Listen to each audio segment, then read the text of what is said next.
Hi, team. I'm Fitz Kohler, your incredibly bossy fitness pro from fitzness.com. And welcome to the Fitzness Show. Today we have a soapbox episode, and I have not one, but two fantastic guests who I met a couple of weeks ago where they interviewed me on their podcast. It's Unconventional Wellness Topics, and the show Irreverent Health. And I had so much fun chatting with them that I said, would you come on my show? And they said, yeah. And so we're going to do Soapbox, where I'm sure you're familiar with the type of show this is, but I just said, hey, give me 7 things you're passionate about, 7 things you want people to know. And I always tell them, you know, my guests who do the show, I say, tell me, for example, if I were going to be a soapbox guest, I would tell people not to talk with food in their mouth, right? Or I would tell them how important sleep is to health. So there's things I'm really passionate about that I wish society at large would adopt my way of thinking and believing and acting. And so that's kind of where we go with Soapbox. Before we get there, if you haven't done so already, don't forget to click the like and subscribe. If you turn on the notifications whenever I come on and I make happy noise and I start bossing you around, you will get notification, and then I can help you do better and be better. And dinglings, if you have yet to get the new book, what are you doing? Pay attention. It's you, Supercharged, the exact formula for fitness, weight loss, and longevity. And I will make every aspect of your life ragingly better if you buy the dang thing. That's at fitzness.com. Buy it from me. I sign them all. I throw a little Fitzy sticker in there so you can actually take me with you and I can harass you wherever you go. And yeah, the book and the follow, and that's the important business. So these guys, it's Maddie and Tommy, and they're probably just Tom and Matt, but I'm giving out nicknames because that's who I am right now. I'm the nickname giver. So we got Tom and Jeff. He's a doctor of acupuncture and Chinese medicine. He's been practicing 25 years. He's an author. He's an educator. He's a speaker. He owns Charm City Integrative Health, and he's a pretty smart guy, as is his partner. That's right, Maddie Hampton. He is the Chief Strategy Officer for Envoy Marketing or Envoy Design, and he's run a bunch of marathons and Ironman. He's an endurance athlete, and between the two of them, they just kind of get it, right? They've got the physical side of fitness and, well, the Chinese medicine sides. You know, I stay in my lane. I don't know too much about that. I've experienced it. I've enjoyed it, but I'm no pro. So anyways, I love them, and I know you'll love them too. So welcome, Maddie and Tommy. What's going on? Thank you for having us. Yeah, that's awesome. I love your intro. I should pay you to do ours. I was actually worried that some of my topics would be offensive, but I think your audience is into it. Yeah. Like, I kind of want to be degraded a little bit now. Yeah. Like, that wasn't bad. Do I seem like I'm into that? The degrading? I mean, I think plenty of people make a living doing it, and it's a great. You know what? It's all circumstantial, and there's a place and a time, right? So, yeah, definitely. There you go. And are we okay with me throwing a Y on the end of your first names? Definitely not a problem here. I mean, I'm not gonna argue with you. I have plenty of people that call me that, so it's funny. Good. Okay, so I am so excited to hear what you guys have come up with, and audience know this, that when I was on their show, I started cursing extra. You all hear me curse a little bit, but something about them brought it out in me. So maybe not listen to this episode with your kids. I don't know what's in our future, but I imagine there might be an F-bomb or two. We could keep it tame, I'm sure. You want us to keep it to F-bomb? Because like I'm now using Cockney slurs just to I'm into that for certain. So That's funny. Yeah, whatever works for you works for me. Okay, so we're gonna start with you, Tommy. Tell me about the things you want us to go. Give me one. Give me one of your do we limp in here, or do I just swing for the fences? I think I'm gonna go middle of the road. Whichever you want. Yeah, let's pick middle of the road. Fads come and go. Real health is not a trend. Simple, practical, sustainable practices are the way to stay healthy. I mean, I don't think that's a big one. I could throw the word fuck in there if you want, but I like it. let's warm up with the F-bomb. Could you? Yeah. Fucking fads come and go. Yeah. Okay. Real health is not a fucking trend. How's that? Is that better? Take two. Yeah, that felt a little more It powerful. felt righter. And yeah, we talk about that all the time. Diets are dumb, right? Yeah. How many people come to you and tell you, I'm doing keto or I'm doing intermittent fasting or whatever? I'm not losing the weight I want to lose. Yeah, I mean, this is the funny thing where like long-term studies on all of these diets, right? It was more about sustaining what you're doing and being able to sustain to keeping weight off long term, right? And just generally having better, vibrant health, you know? Yeah, the gimmicky stuff is unsustainable. It's just diets are short-term measures that lead to short-term results. I will say Matt and I like to mess with those though. I mean, We it's fun to be it's fun to be the experiment. Do you? Yeah. Oh yeah. I love it. Yeah. Yeah, You want to talk crazy shit? HCG diets. I've done it. Yeah. Yeah. Right. Really? Oh yeah. Well, there's John Lilly who made float tanks, not for torture, right? Okay. He said something about he had Lilly's law, which is what it was called. Don't do anything to a subject you wouldn't first do to yourself. Love it. And then I think he was in a black and white prime time interview. It might have been Dateline or something way back in the day, in a coonskin cap, talking about taking too much ketamine and then having to have his wife come in to check to see if aliens took his penis. And in the 60s, yeah, on primetime television, this PhD drops that, and the host's face just goes like ghost. He's just gone, and I'm like, I like this guy. Yeah, this guy's on something. Not to like, right? Yeah, right. Totally visionary. Right. And did the aliens take his penis? That's really no. His wife assured him it was still there. Yeah. Oh, good. Okay. I was worried for a second. You never know with the aliens. In fact, you never know. I was over in the Vegas area between Vegas and St. George a couple of months ago, and people told me keep an eye out for the aliens, and I was trying. I didn't see any. I was very disappointed, but there was opportunities, I believe. One day we had somebody on our show tell us that the way to get in touch with that is just to ask the universe earnestly to show you.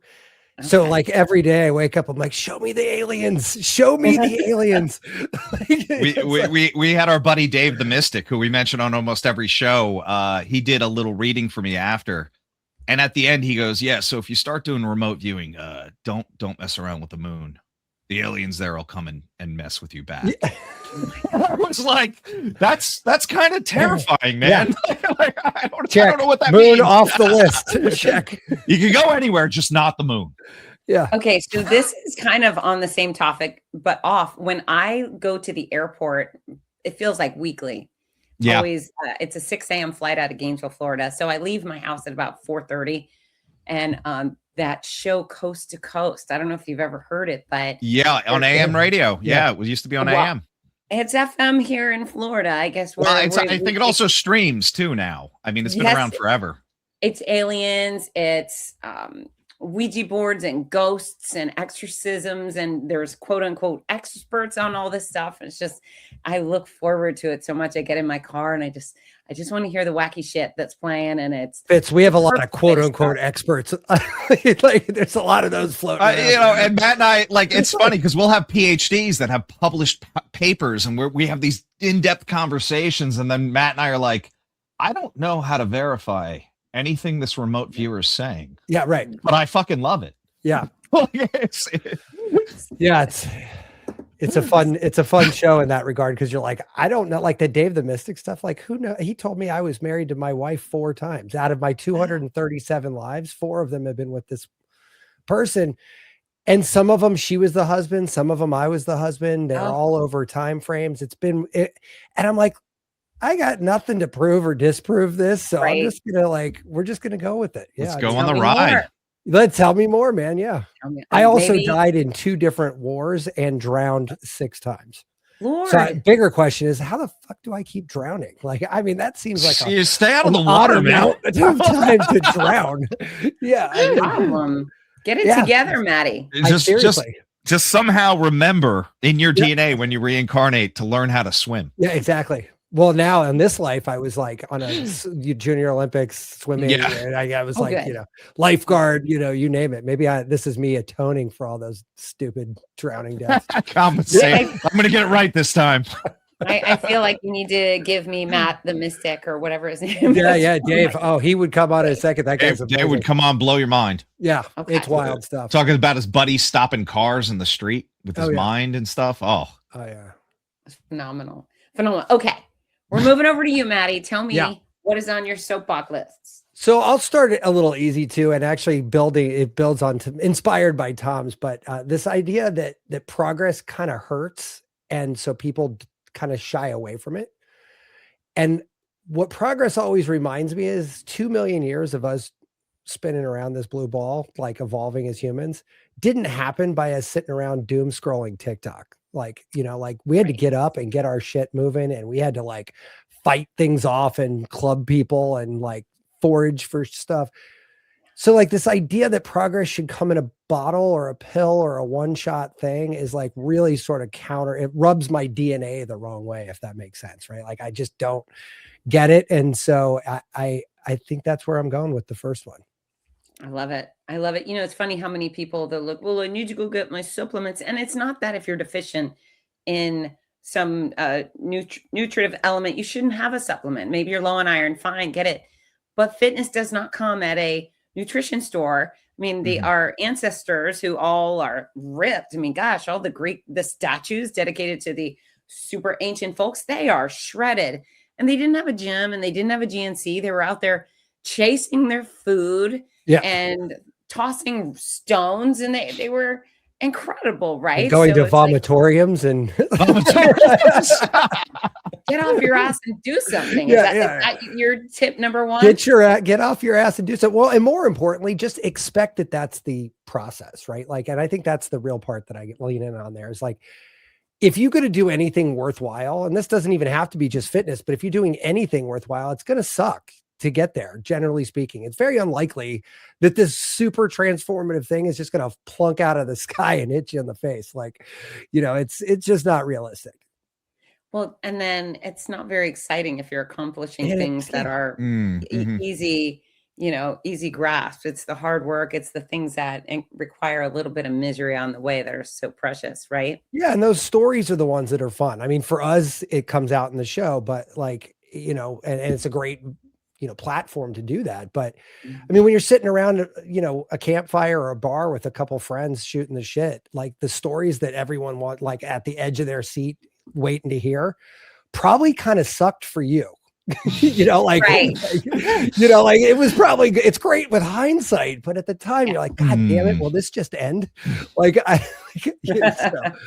so yeah. A little misery, a little touch of that. I like it. Touch of misery, yeah. Or as the bio nerds would say, hormetic stress. I was gonna say, embrace the suck. Yeah. Embrace the suck. Yeah. I mean, that's definitely in my Ironman and marathon days. That's definitely like a mantra for sure, right? That's on every t-shirt and placard and cardboard sign being held up by 5-year-olds for their parents. Like it's everywhere. Yeah. Well, anytime I announce a race and it's in terrible weather, I just tell the people up front, like, these are going to be the best stories. Whatever happens today will be a story worth telling versus the race you ran when it was a balmy 60 and overcast and no clouds. Yeah. You've got some tales to tell after this one, folks. Okay. Tommy, what's up? Next. Okay. All right. So I'll hit both of these because it's going to piss off a lot of people. But I'm not sure. Do I hit the biohacking douchebag bros first or the people that do their own research? Yes, go for it. So let's start with the do your own research because then I'll check that one off. It's earlier up on the list. The bulk of Americans are so scientifically illiterate that they can't do their own research. It sucks. Have you been on PubMed? Do you know how long it takes to read and interpret a study? And then you have to compare that to other studies. So, it's not, I follow this person on Instagram and they said this, right? And I follow plenty of fucking people on Instagram and they post stuff and they're like, okay, here's 15 studies on this. This one says this, these 3 say that. And then you have to sit there and Google half the goddamn terms. And that's my doctorate was in making me more literate scientifically. It is such a pain in the ass. And this is not a kowtow and defer all your power over to the powers that be, but understand that people with PhDs in specific subjects, experts are experts for a reason. It's not you with your earth science, 101. Sorry, like your humanities degree. Yeah. Yes. Yeah. Oh, is it? I have an associate's degree in communications. Perfect. That's funny. Well, yeah, and I know you've written books as well. Tom, what books have you written? So, these, speaking of non literary works, so my first book was literally, and I told this story on MZ, another buddy that's been on your show. Matato. Everybody knows him as Matato now. Go on. Okay, all right.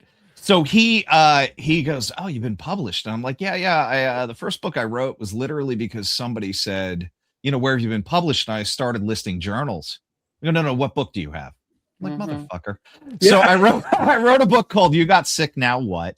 And it's 7 basically little tricks and tips from East Asian medicine to help you kind of recover from colds and flus a little bit quicker. Okay. Now, when I talk to a publisher about it, they're like, you swung a little too hard and some of this is a little too advanced. And I'm like, grandmas in China do this shit on the regular. What are you talking about? Yeah. And they're like, oh, Americans can't do that. Yeah. And I'm like, you're right. You're right. But the second book was I could actually pull that called The Cupping Book. Matt actually wrote an intro for it. Nice. And it is how to do home cupping. It gives you all the different tips, even comes tricks, with and cups. Tools. Well, the special limited version came with cups. Yeah. After this, give me your address. I'll send you a box with some. I would love that. The book and some cups. Yeah, definitely. But will I get the bruises, the cool guy cup bruises? Yeah. So that's the only reason we do it, Fitz. Unless you have a mark or a story, what's the point, Right. But yeah, so I wrote basically all these over-the-counter type tools, right? A lot of practitioners out there are using the suction cup kit with the gun, and I'm like, you go to Dongbang. Dongbang, yeah, Dongbang's a very well-known Korean medicine company. They make some acupuncture tools, they make cupping sets, but those you go to H Mart, buy the kit off the fucking shelf. That's not so for me. I do fire cupping in the clinic, which is traditional and traditional globally as well. But I'm showing people how to use these little press-on suction cups. It looks like a little half ball, and now I'm not going to be able to get it to stick. But you literally push it on, and he looks like a fire dancer when he's doing the real version, though. He's got like flames. Oh my god, it's a torch! It's a torch. You wear like a loincloth and stuff like that. The patient's mostly face down, so no one knows. Yeah. But yeah, I mean, I feel bad when other practitioners are like, oh, I don't do fire cupping. I'm like, bro, how often as an adult do you get to have an open flame in the house? Yeah, game on. Like, let's do this. What happens if you burn the place down? Fuck it. I don't like my landlord. Yeah. That's what insurance is for. Right? Yeah. I'm insured. Yeah. So my physical therapist, he dongbangs me sometime, and it's just the greatest conversation. I want that as a t-shirt. Like, I'm gonna dongbang me. My physical therapist dongbanged me the other day. And what I would say, Fitz, I like those cups. The problem is, and this is where the glass cups really excel. There's a wider lip, right? So when it sucks into the skin, it feels a little bit more comfortable. It's a little less bitey. I also feel like there's a little bit of, with every medicine, I would argue, there's a little bit of showmanship, right? Me going like, oh, is that good enough? Yeah, that's cool. But like the flame and the presentation, and even when they're face down, they're like, is that fire? Yeah, that's a lot of fire. That is in fact fire. And so tell the people in like little simple terms why they would want to do cupping. So cupping has a huge local influx of circulation. basically what we're doing now, the fire is going to move the air, burn a little bit of oxygen to create a vacuum. The pump creates a vacuum just by a pump. When we're doing that, we're pulling the skin into the cup, pulling it away from the fascia, pulling the fascia away from the muscle, and creating this gap. So when the muscle's really inflamed, we're pulling that old stagnant blood to the surface.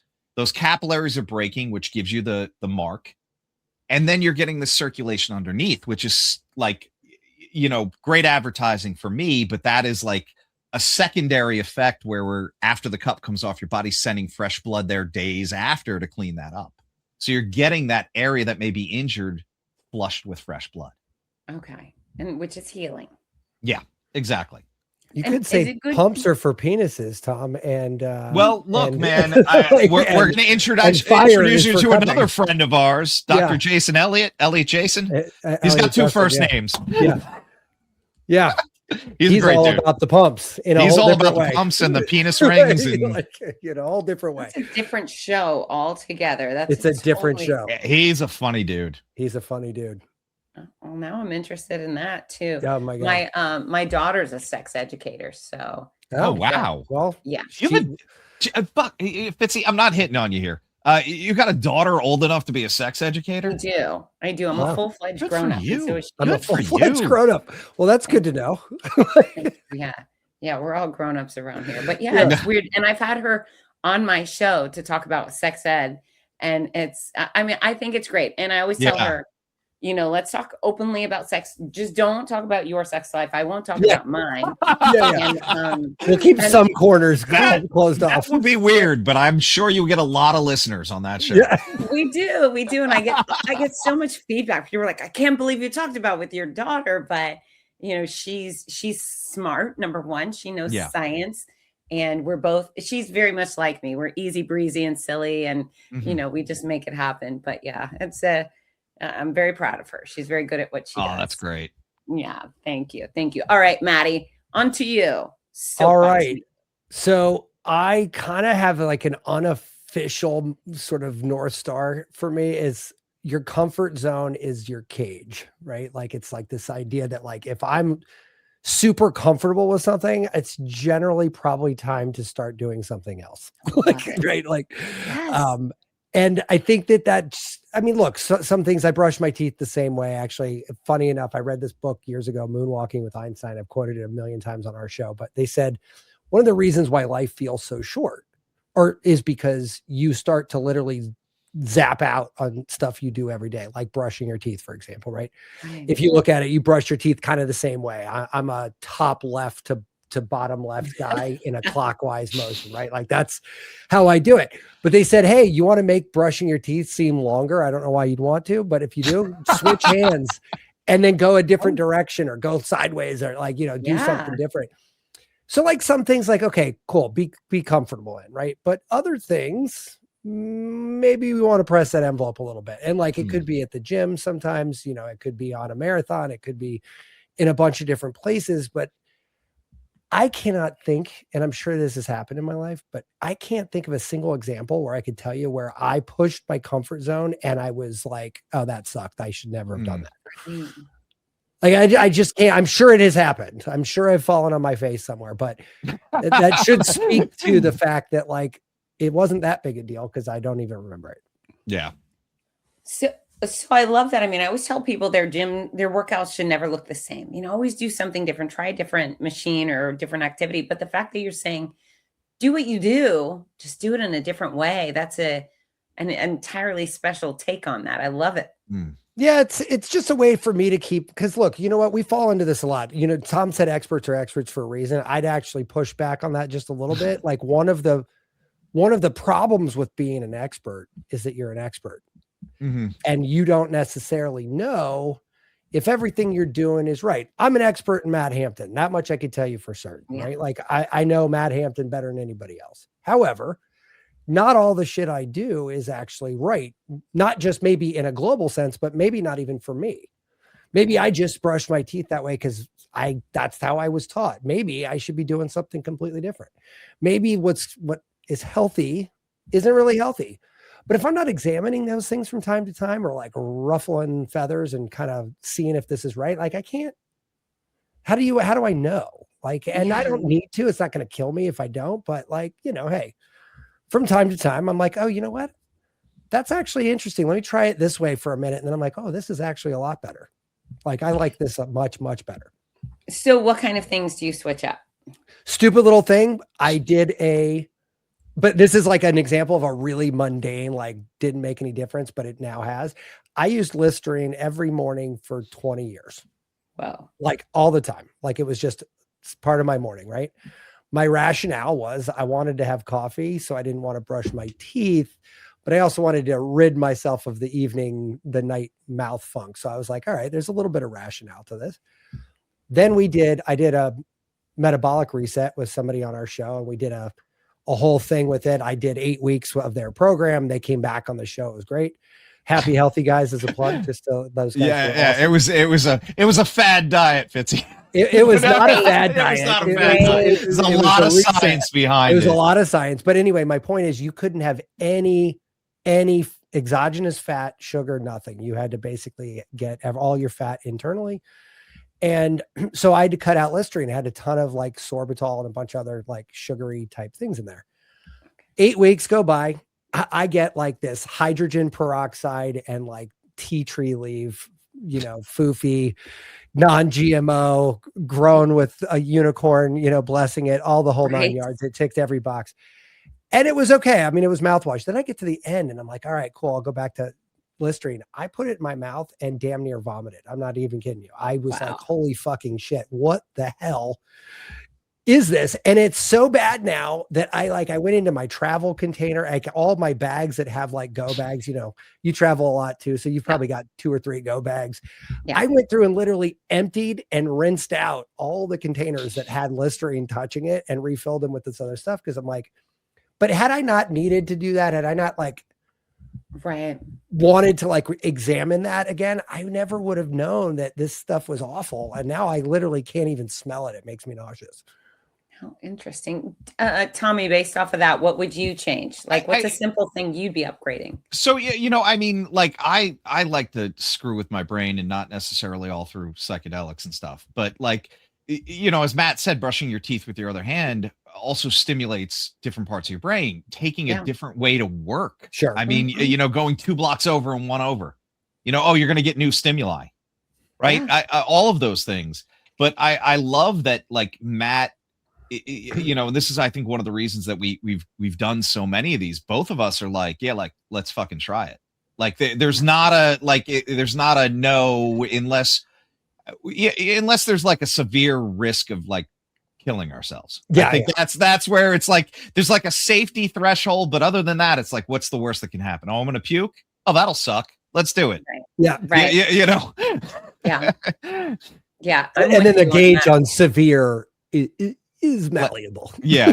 What's the severeness of this severe, right, Joey? Yeah, my philosophy for many reasons became, if there's no bleeding, bruising, or broken bones involved, I'm game. And the bruising I can handle. It's the bleeding and the broken bones I'm not down for. But hopefully your listeners are thinking about something. Even start with the simple stuff. Maybe you're going to sit in a different chair at breakfast, or you're going to drive the different route, listen to different type of music, whatever. Yeah. Something. When I used to be a teacher at FIT and Pratt and a couple other art schools, right? So these are all artsy people. You'd think they wouldn't be so bound up by stuff. Yeah. I think almost exclusively, whatever arbitrary circumstance led them to a desk or that first day has now somehow become the thing they have to do the rest of the semester, like almost without exclusion. And I'm sitting there going, so think of it this way. You woke up this morning, you brushed your teeth, maybe with your right hand, left hand, who knows, could be anything. You go, you get a coffee, you do this, you come to class, you're walking through the hallway, you get in there, you're the first in the room, the 31st in the room, whatever, all these cosmic coincidences that have to happen for you to walk in at that exact moment. And then the cascade of randomness that makes you choose that seat on that first day. And now all of a sudden it's like canon, like fucking God came down and said, no, you can only sit here. Like the next 80 classes that they're like fixed in that thing, like it's a rock tied, and I'm like, why? Don't you think I look or sound different maybe from the back of the room, the front of the room, the corner, the center? I mean, like, Right. I don't know. Will you make a new friend over there? Make a new friend over there. Yeah. Yeah. Someone's going to be hating on you because you're in their seat over there. Go make friends with that person. Right. Right. Sure. Why are you in my seat, Dick? Yeah. So like it could be applied to so many things, Yeah, I like that. Get out of your dang comfort zone. Tommy, what's up? What's up? Oh, let's shit on biohackers. Let's do that. Right. So, Matt and I were both kind of, we were into the term. We liked optimizing ourselves. And then COVID hit and a few other things started to happen. And I think the veil kind of got pulled back. They do not give a shit about community health, about other people, as long as they're going to be okay. Who's they? And biohackers in general. It's like, well, I'm optimized, so what do I care if that person's sick or that person dies? True health needs to be in a community. We are social animals.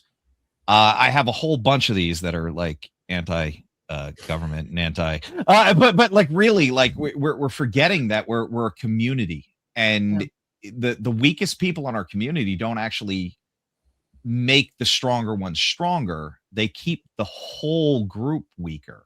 So you should be infinitely concerned with how sick the sickest people are in your group.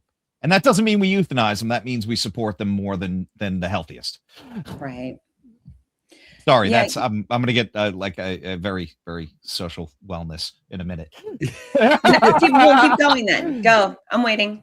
Yeah, no. We got others within that, but like the tech bros, when they're all like, well, I take my vitamin D and I don't need to wear a mask. And it's like, yeah, but that person that has chronic illness, they can't necessarily fight off an infection as well. So you're just telling them to go fuck themselves, and that was really upsetting to me as somebody in healthcare for 25 years. Well, you're talking about that side, and what about the other side where you just can't afford it? Like, oh yeah. I mean, that is it. And I look, man, I'm getting there too. I'm getting super. Okay. Sorry. I didn't want to, you see the feline Castro behind me, right? Like, sure is. Like, I don't know if his name is feline Castro or it's Castro, right? Yeah. I think, I don't know. I have several different versions of his name. But the idea that like, look, man, you can't have health tied to a financial variable, because immediately you're eliminating people, right? They talk about Mark Rober. You watch him, Matt, I know, watches him. Love him. He was talking to somebody who developed a test for tuberculosis in Africa, right? And this guy's a fucking genius. It is a little toy. It's a little spinner top with a little vial in it. You take a pinprick of blood and you can use this and spin it. It's paper and string. Wow. And then you can look at it with this little crystal drop as a magnifying glass to see if somebody has TB. And it is so amazing. And his thing said, every time we move that decimal place to the right, we've knocked out slews of people that this is accessible to. So the whole test kit was less than $1 US. And that impact on that community is huge. Now, I'm not talking about $60,000 worth of stem cells in your face, your penis, I don't know wherever else everyone's putting them. But it really, these practical things that help everyone feel better. We need that kind of innovation. We need that kind of support for those things, and cutting that funding just makes society as a whole less healthy. Yeah, so it's interesting. I think the real hardship on our countries, and I'll stick with America right now, is our economy is lack of health, and that's not the lack of medicine; it's lack of health. I got one on that. That's by design. Overdosing on junk food and alcohol and bad behaviors and excuses. Yeah, and people choosing to be really unhealthy, and then they choose to be a burden they Yeah. can't afford all of their diabetes medicine or their heart surgeries or Yeah, their and I amputations, wouldn't. and then it's everybody else's issue. Even I those who also are wouldn't taking care. blame other. I wouldn't blame those people because they're in this system, right? Oh gosh, we have to lay blame on the individuals because there's enough information now that people Not when the know better. system. If no, but like I'm going to push back on this one because healthcare companies, specifically drug companies, they don't want to sell cures, right? They want lifelong customers, and those people have to be sick. Well, So we have converging things. We have food that's being sold as health food. You know what popped into my head today? Carnation instant breakfast. oh yeah, yeah. When that was sold as a healthy choice, it was fucking sugar powder. Yeah. Well, It was so fucking flavored sugar powder. And we were being told, and once again, this comes back to people not being able to do their own research. right. This is health food. So we have a system that is rewarding cheap, fast, ultra processed food because one, it's cheap. And we have, once again, a financial barrier to healthy food, right? And I'm not saying we should all eat at McDonald's, but the salad is more expensive than the burger. Yeah, these kind of things. Yeah, so I think the core of people know that fruits and veggies are healthy. They know that whole grains are healthy. They know that water is healthy. They know that soda not so healthy. And then Doritos, yummy as they are, not so healthy. So there's a big like people know the difference. And of course there's a sucker born every day, someone who looks at a box of something, sees the word diet, and they're like, ooh, diet food. I'm going to eat that. Yeah. I think the public at large, if you were going to say this or that, I'll give you $50 to tell me which is healthier. Most people would be able to say, absolutely, absolutely. Lean chicken grilled over fried. I would also say, what about those people that are in food deserts, where the corner store with the Twinkies and the Doritos and the soda are the only options, right? So those are often the communities with the most powerful food banks, with the most resources donated. I mean, there's not a lot of food being donated in Beverly Hills or Naples, Florida. But if you go to Oakland, there's a whole bunch of handouts over there. And so it's not a perfect system, but there's people like us three that have real jobs, that have real income, that make the choice every freaking day to eat garbage and get overweight and do nothing about it and not get off the couch. Well, I would say that's a specific population too. But I mean, that's the problem, Tom. That's the level of the problem, system. Right? You and I, we all end up paying for their heart surgery and their meds, and woe is me. I don't feel a lot of sadness for that. And I have a lot of friends that fall into that, Fitz, that are that.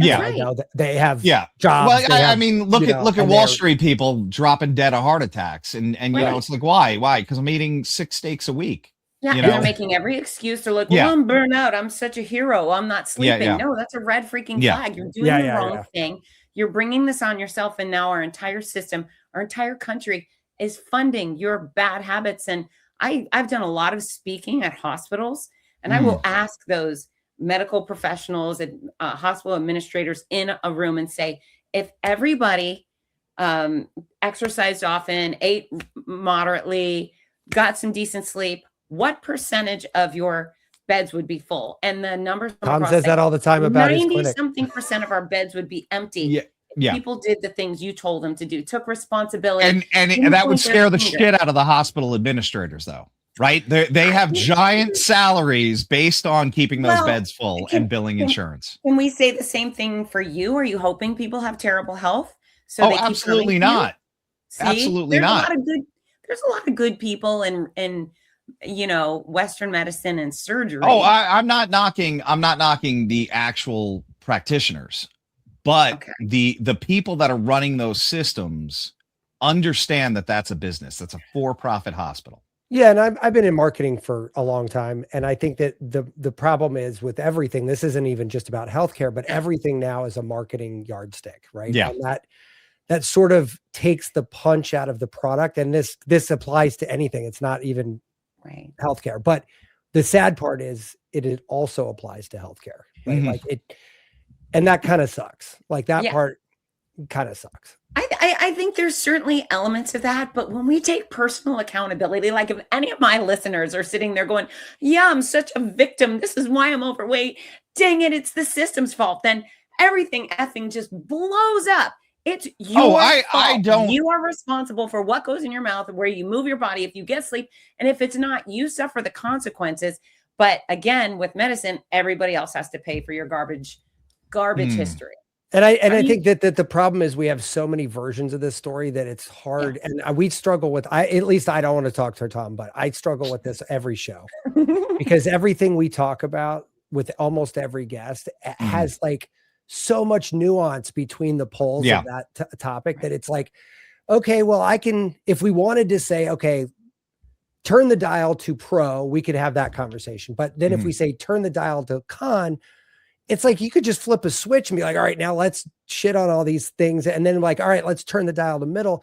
There's no wrong answer there. That they're all right. They're all wrong. There are, like and it gets hard because eventually you have to pick a lane and be like, all right, well, where do I come down on this? But, with something with healthcare, like in Baltimore, I went to a Sam's Club, like big box store. And the guy driving the forklift around, I said, it was late at night. I had to get out of there. I said, I just need asparagus. Young guy from inner city Baltimore, and he says, looks at me like, what's that? Like, what the fuck are you talking about? He actually calls his buddy over. His buddy comes over. He starts looking it up on Google. And what were you looking for? Asparagus. Oh, asparagus. Okay. Yeah. So like here we got two young guys working the graveyard shift at Sam's Club, whatever the fuck they're driving that forklift around for. Not only did he not know if they had this in the store, which was my initial assumption, but he didn't know what an asparagus was. Yeah. And like that kind of thing, I think is what Tom is kind of edging at is like that dude doesn't know what asparagus is because he lives in a neighborhood that has never had an asparagus anywhere near it. Matt's reminding me of My Blue Haven with Steve arugula. Martin. He walks into arugula. It's a vegetable. Yeah. And like, that's when I'm like, had I not had that experience, then I'd be like, because listen, I'm. But does he not know what oranges are? Or is it just like his family? Well, that's a great question. I was so flabbergasted I left. Asparagus. Yeah.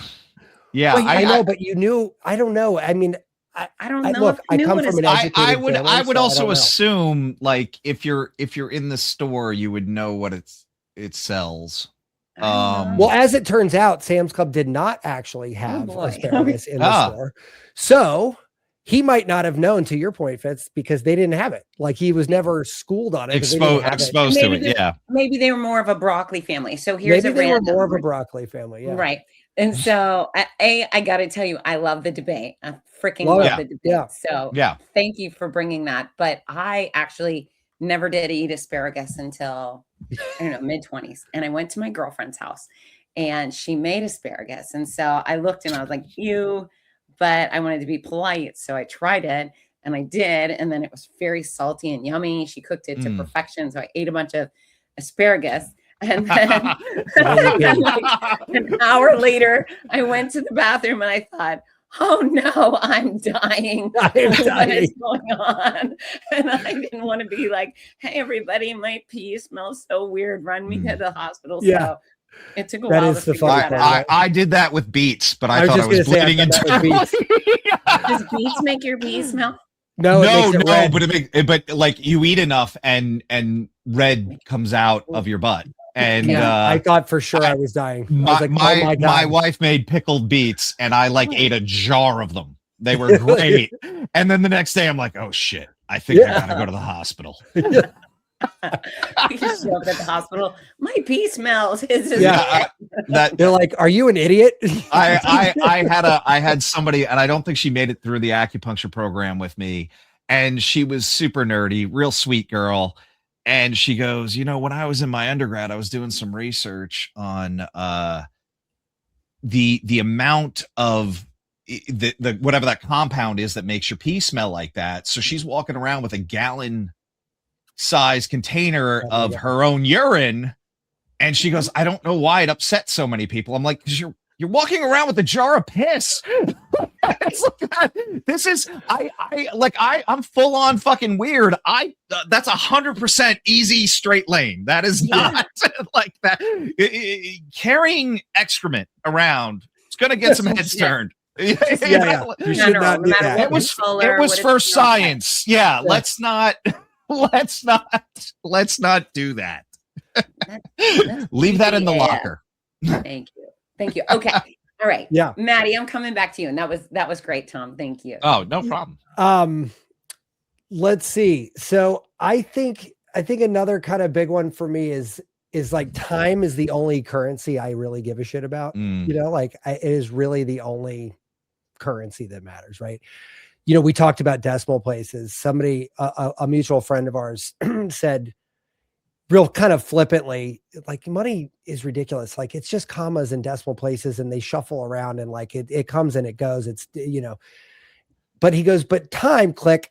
Nope, that's not coming back. Click. That one's not coming back. Click. That one. And I'm like, I have this like full body terror. I'm like, oh my God, we just wasted enough. Oh, there's another one. There's another one. Yeah.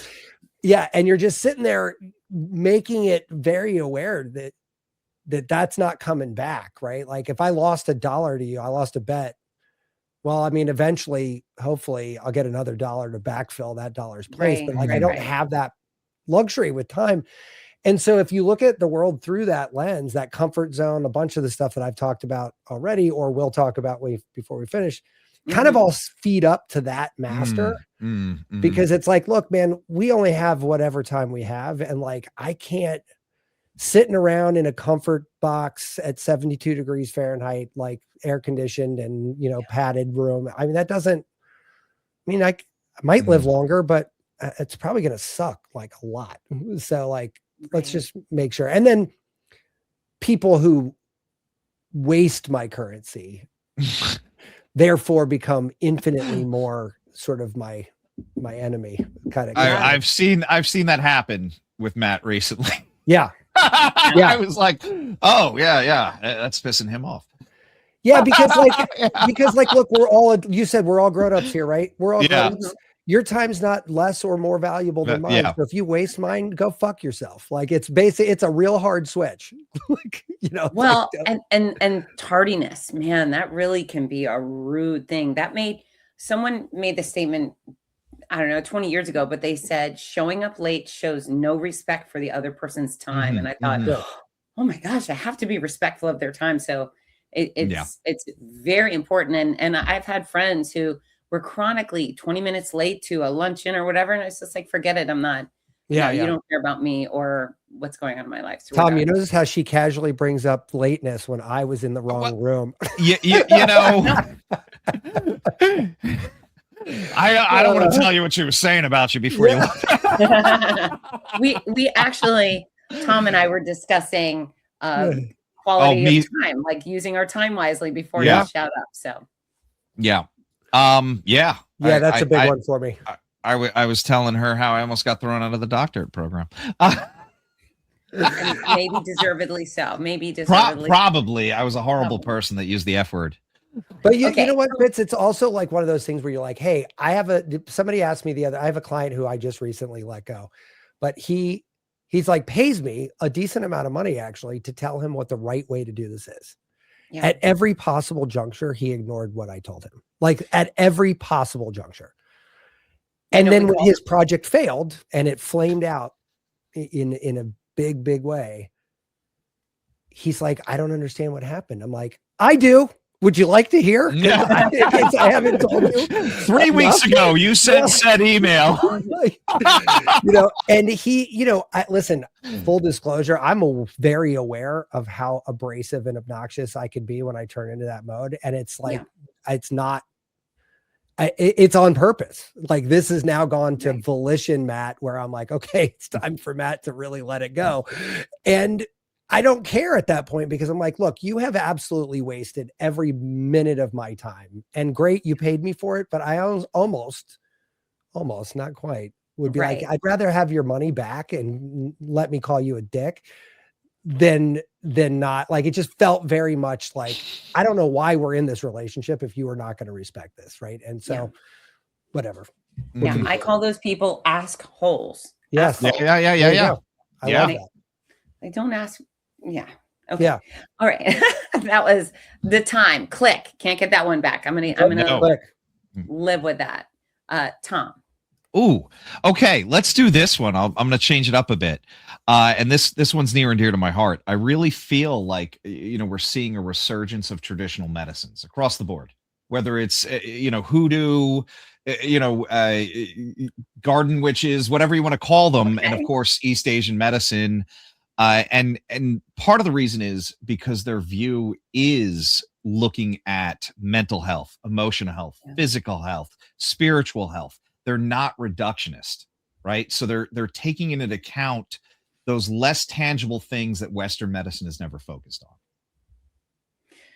That's not really inflammatory at all. I should have picked something. No. And it's so valuable. Those are things that I didn't have any real experience with for a very long time. And then I tried acupuncture. It's funny, I'm a needle phobe. And so I was physically training a woman who was an acupuncturist, and she said, I was nauseous, really sick during pregnancy. And she goes, I can help. And I was like, yeah, no, thanks. No needles for me. And then she'd come in, I was sick. And she goes, you know what? When you're sick enough, let me know. And I finally said, okay. What an acupuncturist thing to say. Huh? What an acupuncturist thing to say when you're sick enough. It was brilliant. So I said, okay. And it wasn't so bad. And then my nausea went away. And so I was like, okay, I'll stop picking fun on this stuff. And it helped me with neuropathy during chemo. And, there's so much wisdom and history and experience, and we should be more open to trying these long-term practices that are known. The buzzword is evidence-based medicine or evidence-based practice, right? And when we look at all of these traditional medicines, which were once kind of swept under the rug, is like, that's all BS and hocus pocus. Silly.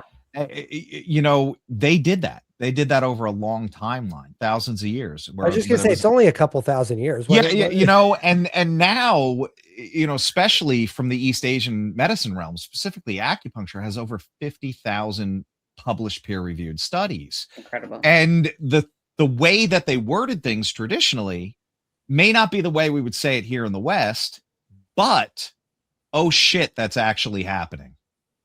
Is always one of my favorite. Oh my God, no, they're actually not making that up. Yes, it does cause stem cells to regenerate. Yes, it does, stimulate the immune system. Yes, it does kick out these neurotransmitters. Well, how does it do that? Oh, that's the chi. I love that one. I can go cop out like at the end. Oh, we have no idea, but it does happen. Yeah. It's the chi, What I also never hear is, I never hear negative consequences. I never hear someone say, oh, I am damaged goods because I tried acupuncture. Look, it's one of these things. I'm going to tell you, it is so ridiculously safe, but not everyone's great at it. And there are some risks, but the biggest issues have always been by non-licensed practitioners. Okay. Right. It's like somebody that goes, oh, this is easy, I'm going to do it. And you're like, no, that's a lung. Yeah. It's not. Yeah. Who was that football player that just got dry needled? Look, man, I grind on that dry needling all the fucking time. I was on the state board for 8 years, and that was my fight for 8 fucking years. Right. And it's dry like, needling good or bad?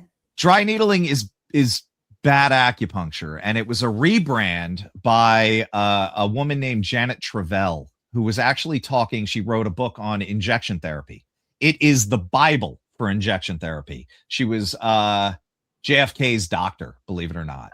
Oh. She was an amazing orthopedist, and she coined the term. Like she wasn't even saying she used it a lot, saying that sometimes she wouldn't inject anything into the point and just stimulate it, just beat the hell out of it with the syringe, right? And it would twitch and it would let go.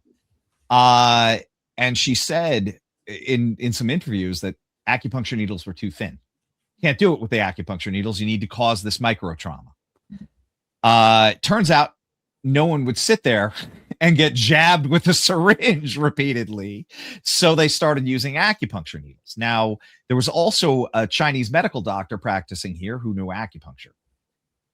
physicians didn't want to learn that woo theory and all that stuff. So he relabeled it using Janet Travell's dry needling, took out a lot of the stuff, gave people brass tacks.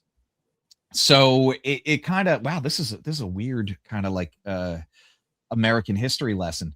But with that, they all started doing dry needling for musculoskeletal stuff. And even that, yeah, it's relatively safe, but come on, man. Your whole thing was you do cadaver labs. You should know where the fucking lungs are. Yeah, it's safe until somebody who doesn't know until what somebody accidentally does punctures your something lung. dumb. Yeah. Right, which is what happened recently in the NFL. In the NFL, yeah. Right. Some guy got dry needled by some schmuck who didn't know what the hell they were doing. And well, I'm sure he took the weekend course. Yeah. What happened to the football player? I'm not familiar. He recovered. He recovered, but it took the wind out of his sails, literally. Yeah. I mean, there was an Olympic judo person that ended up having to get opened up all the way around the side, around the ribs to repair the lung. Yeah. So it's a known risk in acupuncture, and those safety precautions are built into the treatments, which is like, I can't stress that enough. A licensed acupuncturist is following so many steps that, God, I don't want to say we would have to try to hurt you. It's unlikely. It's very unlikely. The risks have really been mediated, and thousands of years of practice development has done that. Well, I think it's all pretty neat. I'm very interested in it now because I've seen the proof in the pudding. And acupuncture, cupping, massage. There's probably things that I haven't been doing yet, but I believe in it now. I believe. Yeah. All right, Maddie, what's on your list? Pace planning. I learned this from military guy. Military guy? Yeah. A military guy told me about pace planning, and then I've seen it in movies and stuff since. But anyway, PACE is an acronym for primary, alternate, contingent, emergency. And it's such a dumb little thing in the sense that, like, oh, well, this can't possibly, help anything. But if you think about, if you just kind of in your own mind think like, okay, everyone has a P, right? Everyone has a primary, right? Like I want to go do this thing. I want this outcome. But almost nobody, very few people anyway, have an A, like an alternate. Okay, well, what happens if P doesn't work out? Like what's my next go-to?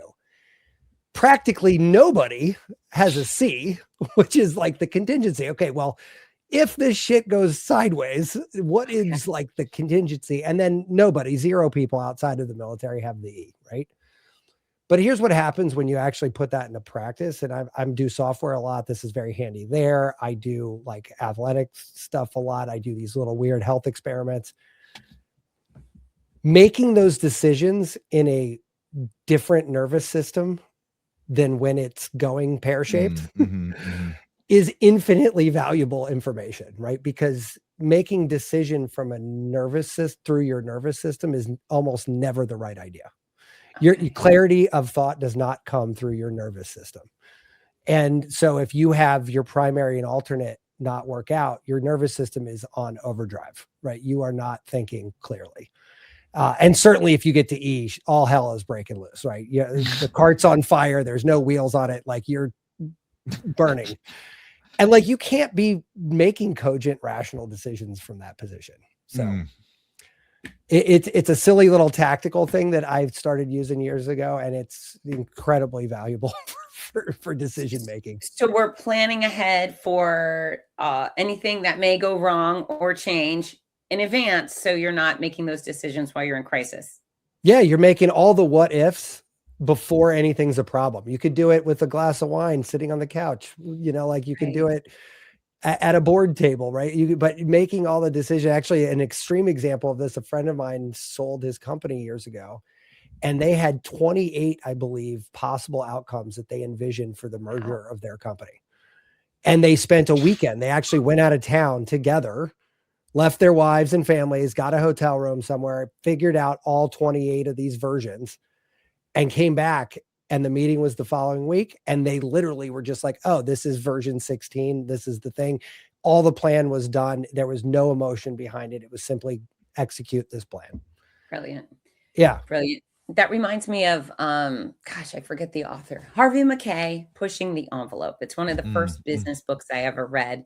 But he talks about being prepared with different bids. They want this. So it was like in his left pocket, he had the big wish for the account, the amount.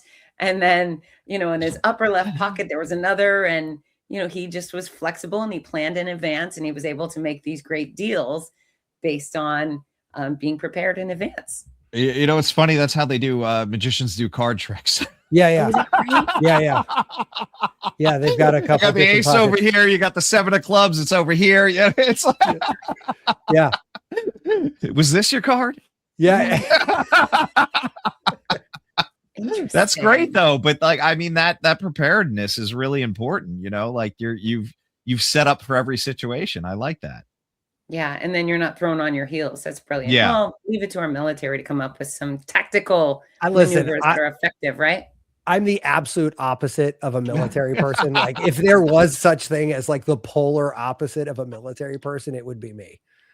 And yet I find a lot of what the military does super seductive. Like I'm very much drawn to like a lot of their sort of manuals and like procedures. Like it's very attractive to me. The operations of it all, huh? Yeah, it's just so clinical. And I like to listen, when I'm working or if I'm in a situation like where decisions have to be made, I think clinical is better. My artsy self is like, hey, let's all get high and talk about how this might be.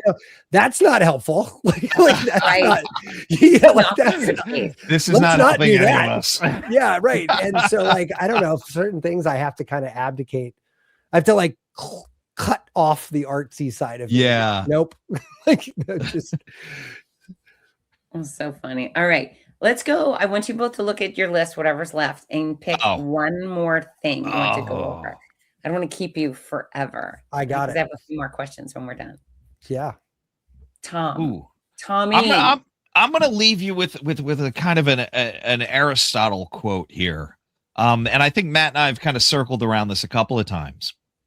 We are what we repeatedly do. Excellence then is not an act, but a habit, right? So keeping consistent, whether or not we're changing up how we brush our teeth or drive to work. That's right. But the fact that we're showing up and doing the work is the most important thing, right? So progress over perfection, consistency is going to get you there. I always talk about how important meditation is in my life. I'm a shit show now. I don't know. Like I definitely don't have an E without meditation. Really?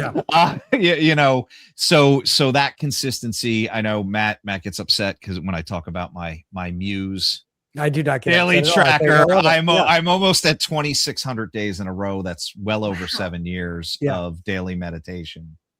And it was when I started having the consistency that I saw the results. Okay. And you know why Tom and I are partners?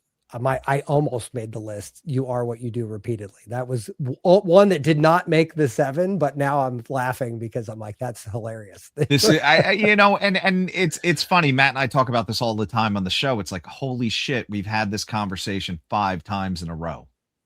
Those themes keep coming up, and like, you book when you're available. We don't plan which guests are coming on. And those consistency themes, I mean, they run pretty deep. They're like almost universal. Like, how do you get good at remote viewing? Keep practicing. Yeah. Like. Yeah. Well, I hit the same themes on the regular because they're vital elements of health and fitness, right? How do I ignore sleep? It's going to come up, right? And so it's nice that you guys have tenets that you believe in so strongly because they actually work, right? Yeah. My morning ritual is ridiculous, but I swear by it. And like, you know what I mean? Like, so I wouldn't change it for the world. But I do it every day. Huh? Do it all. Just do it with your left hand. Yeah. Just do it with your left hand. Yeah. Tell me more. Okay. And what's your final item to share, Matt? Ooh, this is a toss-up. Okay. I'm going to go with this. A clever person solves a problem. A wise person makes it not a problem in the first place. And that's kind of how I live mostly. I'm like, look, I want to avoid things that I know will eventually be a problem by simply designing systems and styles and trends and everything around those things. So I'm not trying to make biohack my health. I'm just trying to make my health as good as it can be, therefore avoiding the shit I would have to biohack my way out of. Right. But that it goes into all aspects of my life: work, parenting, friendships, relationships. Like I'm constantly obsessed with like, okay, I know this is going to be a problem. So how do I pace plan this, knowing how to avoid the problem? Like I don't even get to the problem, right? And I do think that there's a lot of difference between knowledge and wisdom. And that's a philosophical wormhole I've been down since college, but didn't quite understand. You have to be alive long enough to, I think, even understand what that means, right? And so I wasn't previously alive long enough to really appreciate that. But now every day I get older, appreciate it a little bit more. Well, what a way to save yourself a bunch of headaches and expenses and aggravation to prepare in advance to avoid issues, right? Yeah, and like it sucks because it takes a lot of work. We've touched on this theme a bunch today, but like it takes a lot of work to do all those things, right? It takes a lot of work to have a 2,600 day meditation streak. It takes a lot of work to do all these things, but like it's avoiding the things what happen if you don't do these things, right? It's that internal wisdom that says, no, if I do this, I mean, Tom would be a lunatic if he didn't meditate. I'm a fucking lunatic as it is now. I'm just saying I'd be incarcerated. Yeah.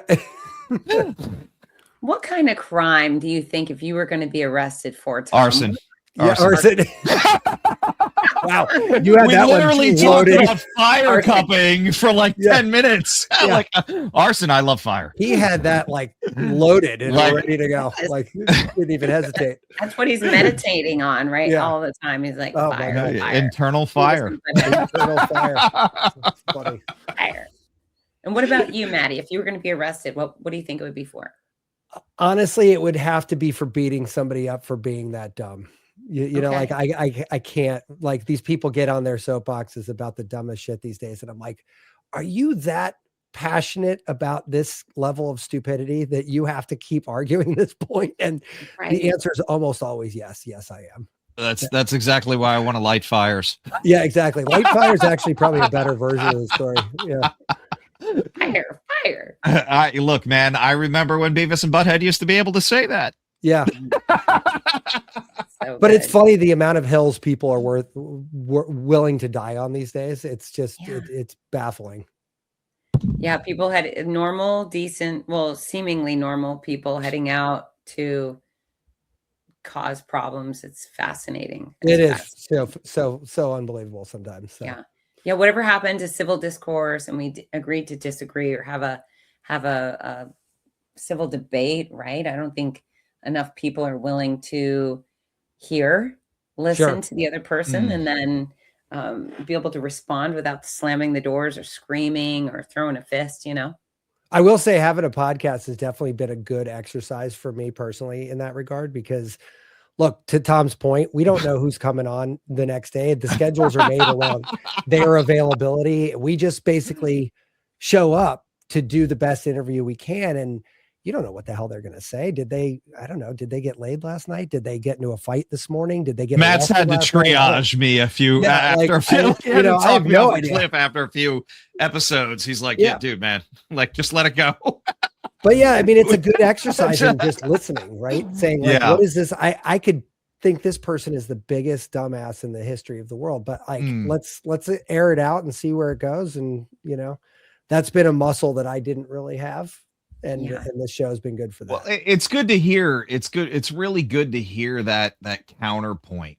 And if nothing else, I don't think I like Matt and I did a whole show on biases. Okay. And it was real funny because at the end of the show, we're like, all we did was point out our own. Yeah.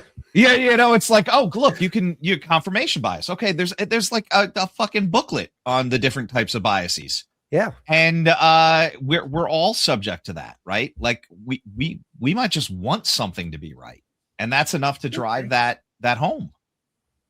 You know? Yeah, I don't have more of a point than that. We just did a show. I gotta tell you, I love you guys, and I had such a fun time being a guest on your show. I mean, that you have such a great compliment to each other, and both have such fantastic charisma, and you're intelligent. It's a really magical pairing for podcasting. I love that. Oh, thank you so much. Thank you so much. Thank you so much. Really a good. We're gonna cut that video out. Yeah. We'll just make that like we'll loop that every morning when we're feeling bad. Your new promo. Yeah, exactly. I guest on a lot of podcasts, and I was like, I gotta have these guys on my show. I don't do that often. Oh, well, thank you for having us. I feel like I'm glad you didn't tell me that at the beginning of the show. I'd have spent the whole time being like, shit, am I living up to this or what? I don't know. It's lame. I'm being lame. Be funnier. It's great. No, you guys are just you know, sometimes I'm very, well, you can hear I'm pointed. I'm very passionate, and I let it rip quite frequently on this show. And then on occasion, there's a little voice in the back of my head that's like, back off, you're too much. And then I think, nobody wants to listen to vanilla. Nobody wants to listen. If I'm going to be medium about everything or anything, then tune into something else, right? I mean, my subjects are so meaningful to me, and my audience is so meaningful. I would do anything to get them all to freaking exercise regularly and sleep and, you know, take better care of themselves, that I can't hold it in. And the day I start holding it in, then, you know, fire me from everything. I'm not worthy anymore. By the way, you're also going to attract those people too, right? You're going to attract those people that resonate with that message. You know, if somebody needs to be coddled or something, they'll find another person. I've told 2, maybe more dozen people about your 10 calories per pound. Just add a 0 and eat that much. People's jaws literally drop. And I was like, I know.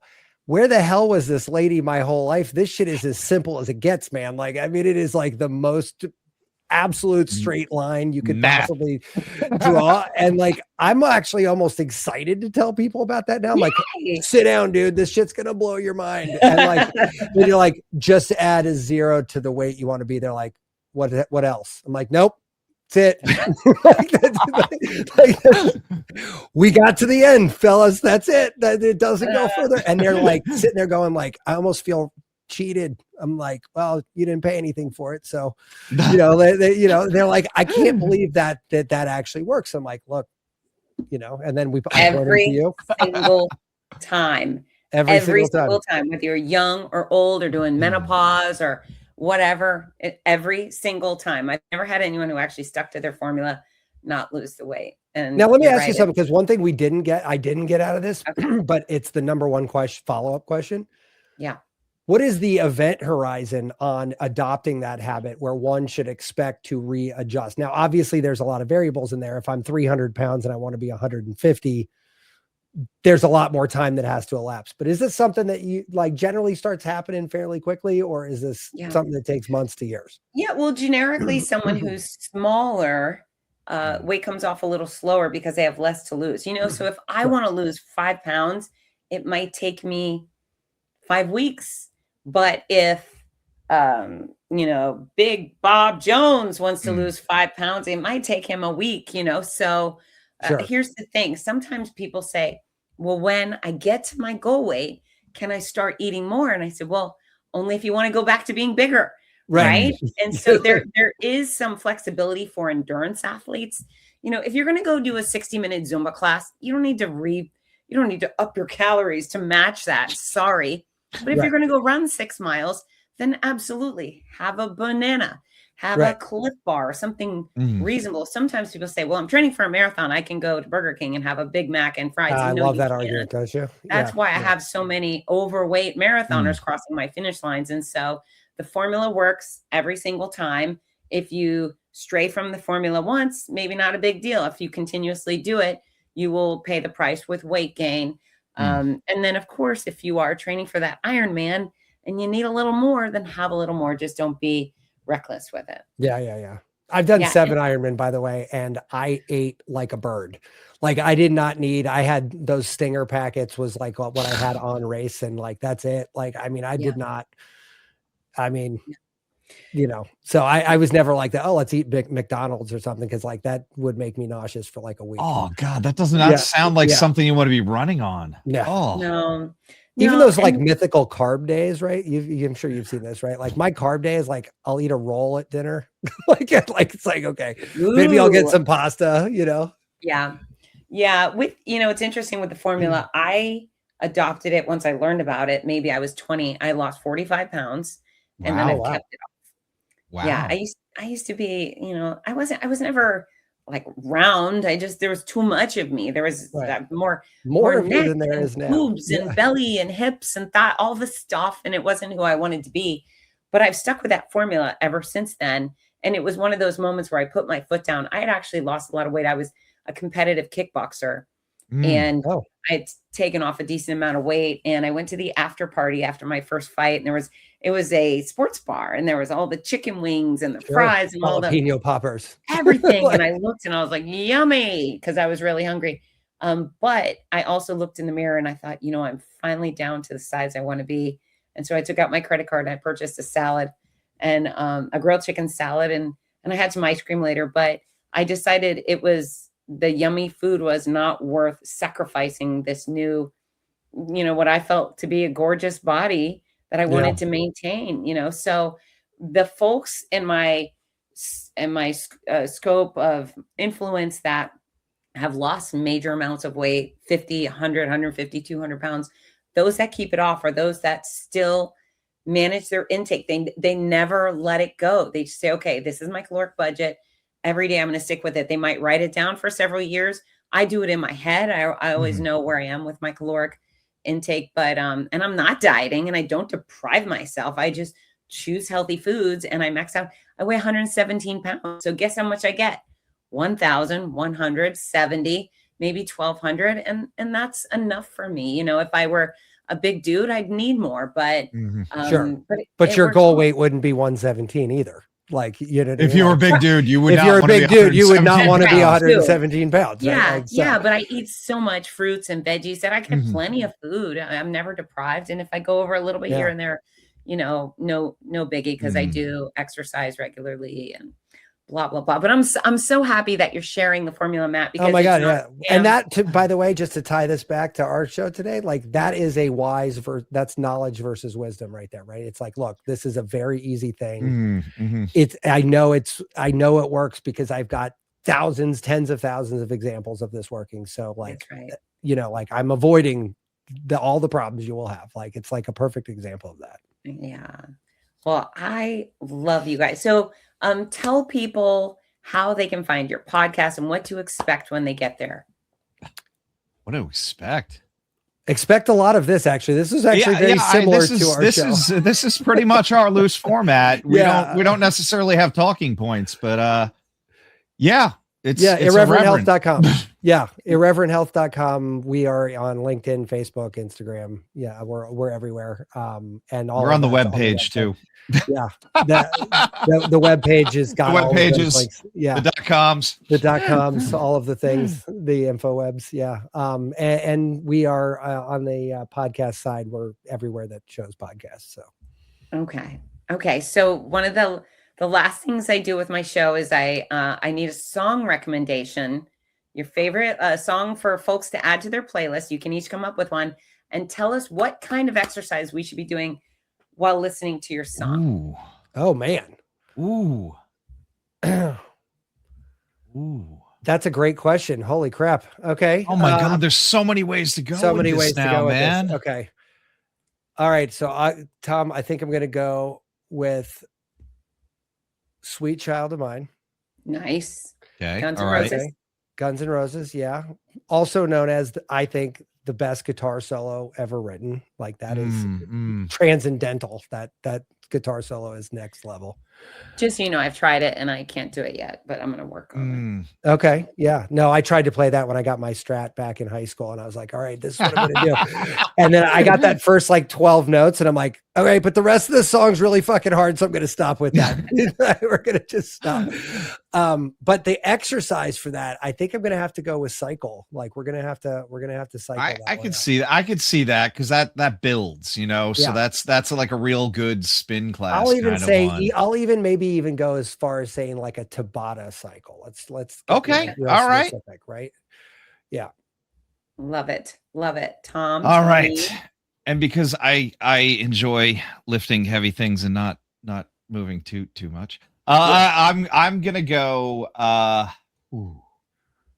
There's a punk band coming out of this, I'm sure. You know what? I don't know if I'm going punk or I'm going Rage Against the Machine, man. Yes. Know Your Enemy. Ooh.